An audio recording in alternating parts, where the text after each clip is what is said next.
Devaswom vigilance റിപ്പോർട്ടിന്റെ പകർപ്പ് media വണിന് സ്വർണ്ണക്കവർച്ചയിലെ ദുരൂഹത വ്യക്തമാക്കുന്ന വിവരങ്ങൾ വിജിലൻസ് റിപ്പോർട്ടിലുണ്ട്. ദേവസ്വം ബോർഡിനെതിരെയും റിപ്പോർട്ടിൽ സംശയം ഉന്നയിക്കുന്നു.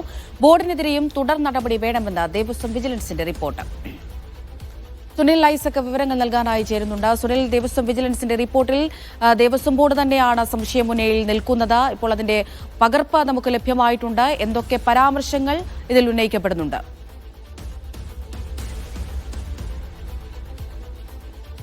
അമൃത, ദേവസ്വം വിജിലൻസ് SP സുനിൽകുമാർ സമർപ്പിച്ചിട്ടുള്ള റിപ്പോർട്ടിന്റെ പകർപ്പാണ് ഇപ്പോൾ പുറത്തു വന്നിരിക്കുന്നത്. ഏറെ ഗുരുതരമായ കണ്ടെത്തലുകളാണ് ദേവസ്വം വിജിലൻസ് ഈ റിപ്പോർട്ടിൽ എത്തിച്ചേർന്നിരിക്കുന്നത്. വളരെ ഗുരുതരമായ കണ്ടെത്തലുകൾ. അതിലേറ്റവും പ്രധാനപ്പെട്ട ഒരു കാര്യം, ദേവസ്വം ബോർഡിനെ പ്രതിക്കൂട്ടിലാക്കുന്ന തരത്തിലാണ് ഈ റിപ്പോർട്ടിന്റെ ഒരു കൺക്ലൂഷൻ എന്നതാണ് ഏറ്റവും പ്രധാനപ്പെട്ട ഒരു കാര്യം.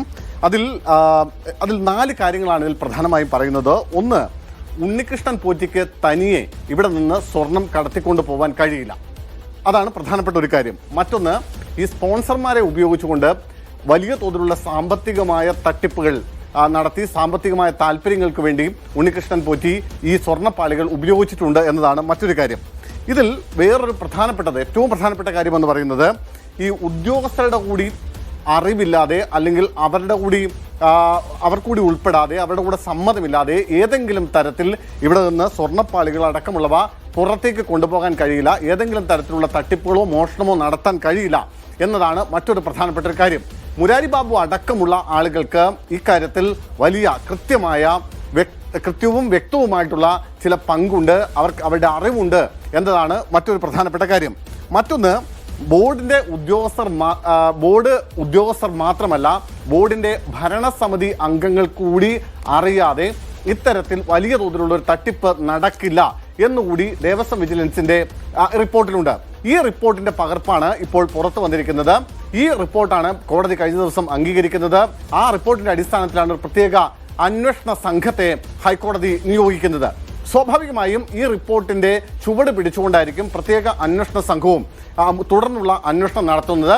സ്വാഭാവികമായും ഈ 8 പേരടങ്ങുന്ന ഒരു പ്രതിപട്ടിക, ഒരു FIR രജിസ്റ്റർ ചെയ്ത് അതിൽ പ്രതിപട്ടിക തയ്യാറാക്കുമ്പോൾ അതിൽ ദേവസ്വം ബോർഡിനെ കൂടി 2019 ദേവസ്വം ബോർഡിനെ കൂടി ഈ പ്രതിപട്ടികയിൽ ഉൾപ്പെടുത്താനുണ്ടായ കാരണങ്ങളിൽ ഒന്ന്, ഏറ്റവും പ്രധാനപ്പെട്ട കാരണം ഈ ദേവസ്വം വിജിലൻസിന്റെ റിപ്പോർട്ടാണെന്ന് നമുക്ക് നിസ്സംശയം പറയാൻ കഴിയും. അതായത് സ്വർണ്ണക്കവർച്ചയിലെ ദുരൂഹതകൾ അടിമുടി വ്യക്തമാക്കുന്ന തരത്തിലുള്ള ഒരു റിപ്പോർട്ടാണ് ഇപ്പോൾ പുറത്തു വന്നിരിക്കുന്നത്. അത് 2016 മുതൽ ഇങ്ങോട്ടേക്ക് നടന്നിട്ടുള്ള എല്ലാ തരത്തിലുള്ള ഇടപാടുകളെക്കുറിച്ചും വളരെ കൃത്യമായി ഈ റിപ്പോർട്ടിൽ പരാമർശിക്കുന്നുണ്ട്. ദേവസ്വം ബോർഡിനെ ഈ സ്വർണ്ണ മോഷണവുമായി ബന്ധപ്പെട്ട കാര്യത്തിൽ വിജിലൻസ് അവരുടെ റിപ്പോർട്ടിൽ സംശയിക്കുന്നു എന്നതാണ് ഏറ്റവും ഗുരുതരമായ ഒരു കാര്യം. നിയമവിരുദ്ധമായി ഉദ്യോഗസ്ഥർ ചെയ്തത് ദേവസ്വം ബോർഡ് അധികാരികൾ അറിഞ്ഞില്ലെന്ന് കരുതാൻ കഴിയില്ലെന്ന് ഇതിന്റെ ഒരു കൺക്ലൂഷൻ എന്ന നിലയ്ക്ക് വളരെ കൃത്യമായി ദേവസ്വം വിജിലൻസ് രേഖപ്പെടുത്തുന്നുണ്ട്. ഉദ്യോഗസ്ഥ താല്പര്യം മാത്രമാണ് ഇതിന്റെ പിന്നിൽ പ്രവർത്തിച്ചിരിക്കുന്നതെന്ന് ഒരു തരത്തിലും പറയാൻ കഴിയില്ല. അത്തരത്തിലൊരു നിഗമനത്തിലേക്ക് എത്തിച്ചേരാൻ കഴിയില്ല. അതായത് 2019 ബോർഡ് അധികാരികളുടെ പ്രേരണയോ സമ്മർദ്ദമോ നിർദ്ദേശമോ ഇതിന് പിന്നിൽ ഉണ്ടായിട്ടുണ്ട് എന്ന് ഈ റിപ്പോർട്ടിൽ പറയുന്നു. നിയമവിരുദ്ധമായി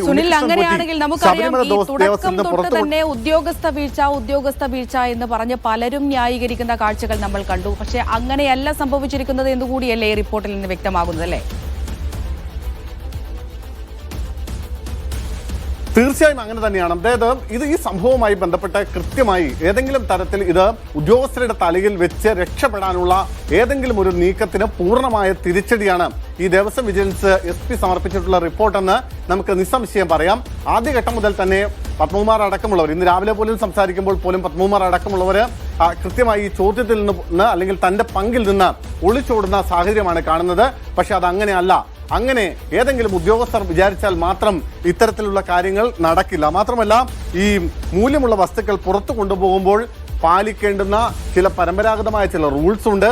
ആ ചട്ടങ്ങളൊന്നും ഒരു തരത്തിലും പാലിക്കപ്പെട്ടിട്ടില്ല. അത് അങ്ങനെ ഒരു റൂൾസ് പാലിക്കാതെ ഇതൊക്കെ പുറത്തു കൊണ്ടുപോകാൻ അല്ലെങ്കിൽ ഈ തട്ടിപ്പുകളൊക്കെ നടത്താൻ അവിടുത്തെ ഉദ്യോഗസ്ഥർ മാത്രം വിചാരിച്ചാൽ നടക്കില്ല. സ്വാഭാവികമായും അതിന് പിന്നിൽ അതിനേക്കാൾ മുകളിലുള്ള, അതായത് ദേവസ്വം ബോർഡിലെ ചില പ്രധാനപ്പെട്ട ആളുകൾ, ചില ഉന്നതരായ ആളുകളുടെ കൂടി വ്യക്തമായ ഇടപെടൽ നടന്നിട്ടുണ്ട് എന്ന് ദേവസ്വം വിജിലൻസിന്റെ റിപ്പോർട്ടിൽ കൃത്യമായി പറയുന്നു.